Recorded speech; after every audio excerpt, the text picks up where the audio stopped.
Hello, I'm Doug, and this is the Taste and Sensibility channel. And today we're looking at our honey number 6, which is Sandt's unfiltered raw buckwheat honey. So buckwheat as a plant, it's not really a wheat. It's people use it like a grain. It's got seeds. It's got little seeds that you grind up into a flour and use. And it's a more robust, more malty, more grainy, nutty flavor than wheat is for sure. I remember a breakfast cereal called Buckwheats growing up, and I'm a fan of Japanese cuisine, so I have soba noodles made of buckwheat. I think they're mixed with regular flour, but those are good, and they have that taste.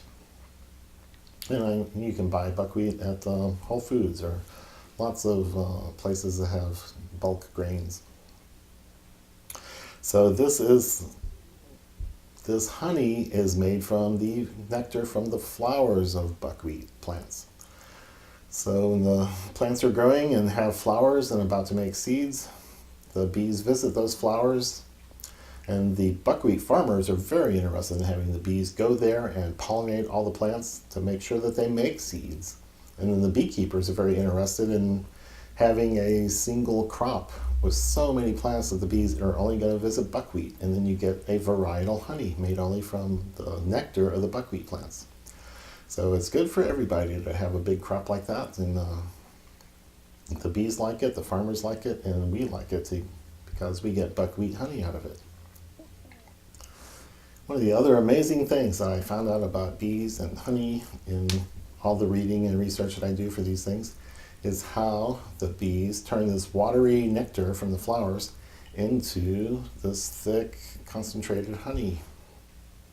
And I think just about everybody's done the little honeysuckle thing where you pull the little stemmy thing out and you get a little drop of nectar that you put on your tongue and you see how sweet it is. It's also got a flowery character, big surprise.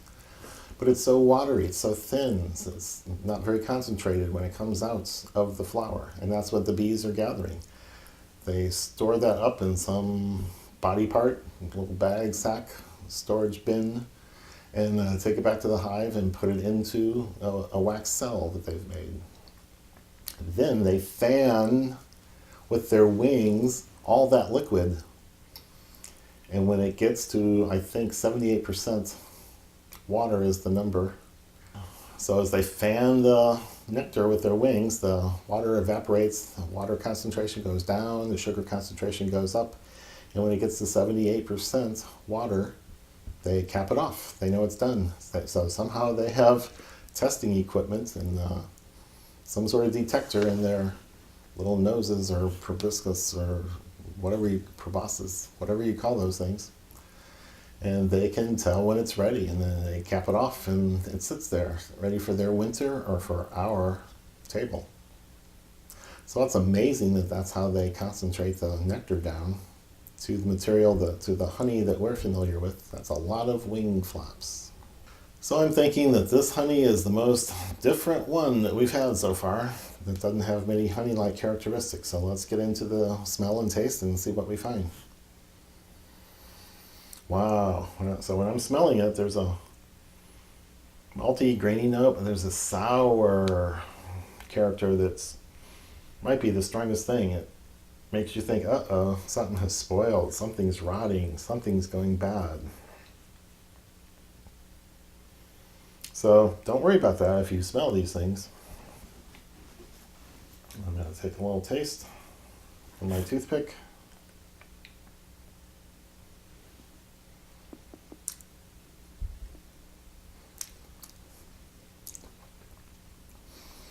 Okay, when it hits, it is sweet. It's got something like a molasses character. And then as that falls away, you pick up a few other things. There's a tiny hint of regular honey flavor.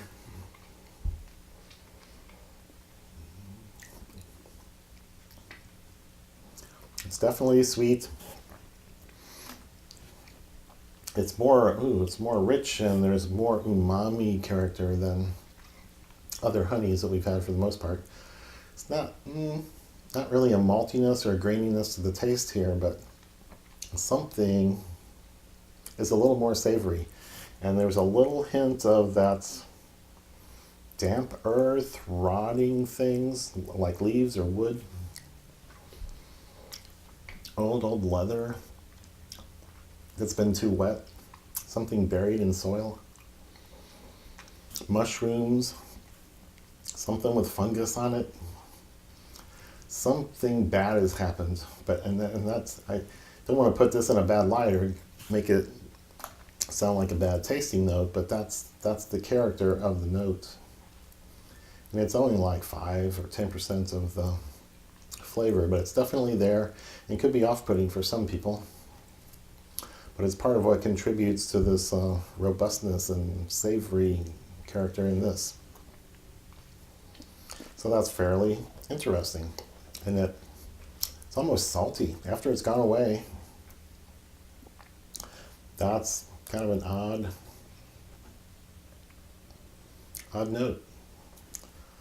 So I'm going to look at my notes here from previous tastings and see what I picked up before. I said the nose was nothing honey-like or sweet, old wood, earth, rotting, leather, moist, damp. The arrival on the taste, syrupy sweetness with no natural reference points, not molasses or maple, but a chocolatey note, cheap bad chocolate. Could be described in various cereal notes, dark mushroom. And the development sweetness alone through the middle and not the arrival character. So that's fustiness or old rotting stuff kind of went away, I said. And then finished sweetness at end with a little of the wood or mushroom note. So yeah, that's kind of what I was getting today. And what I usually do here is put a little bit on a biscuit and see how the special character, unique character of the honey under review gets along with food. So mixed up, does it go away? Oop.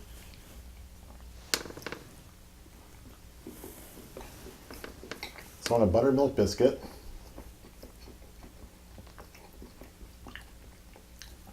it's fairly rich and complex. You get all that umami character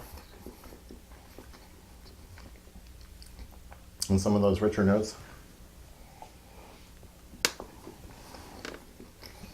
Much less like rotting leaves or wood or something like that. That gets along with the food very well. So, yeah, that works. There's probably, good cooks would be able to put this on something and take advantage of the character. Now I have thoughtfully pre-poured it into my tea. I didn't stir yet, so I'm doing that now. Yeah, there's a big pool at the bottom. But this will be interesting how it gets along in tea. So I'm wondering what notes will predominate. There's some that you don't want to be the loudest notes.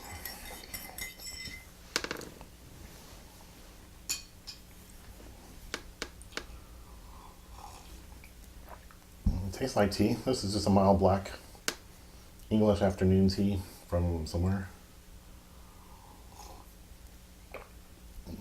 Okay, it's good sweetener. And those odd umami notes and rotting wood and things don't really come through, so it's good for this purpose.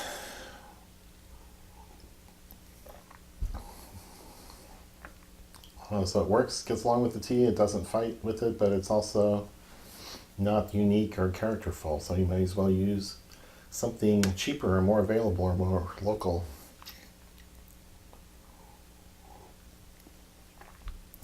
So this is one of those more unique flavors. I don't need to say more unique. This is one of those unique flavors that might be off-putting to some people or make them scratch their heads and wonder, what is this? This is not like any honey I've ever had before. And there are definitely honeys like this squared in terms of their flavor profile being far from the norm or far from the usual thing that most people have had.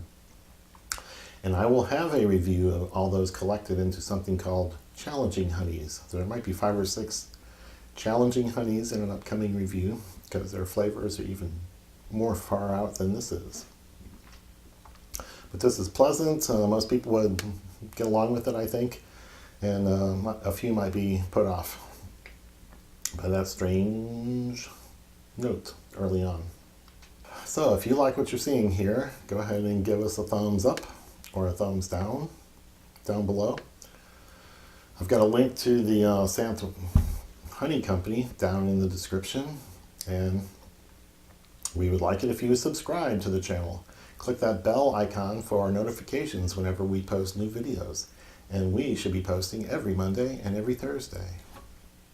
And that's all for now.